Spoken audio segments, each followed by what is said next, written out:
Lagyan na natin ng trending ringtone yung messenger mo katulad nito. Tara, tuturo ko sa'yo. Napakadali lang. Let's go.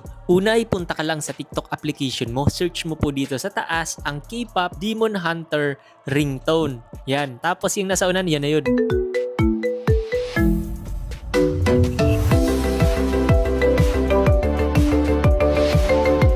Tapos dito sa gilid, pindutin mo lang po itong nasa gilid na share button, arrow icon. Tapos pindutin mo na po yung copy link na iyan. O kaya na may punta ka lang sa more dahil makikita mo dito ang copy. Copy mo lang po ang link na yan. Tapos punta ka lang sa tiktokyo.com.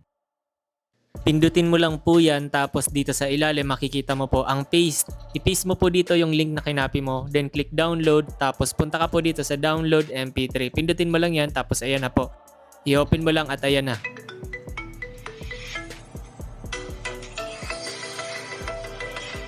Pindutin mo lang yung tatlong tuldok, click mo yung download. Punta ka na sa messenger mo, dito makikita mo ang 3 lines or burger, tapos settings, tapos makikita mo sa ilalim ang notification and sounds. Pindutin mo lang po yan.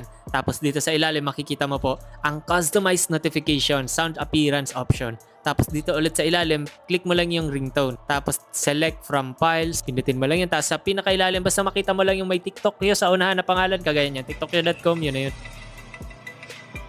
O di ba okay na po yan. Kung gusto mo rin pong gawing phone ringtone nito, mag-comment ka lang ng part 2, phone ringtone naman.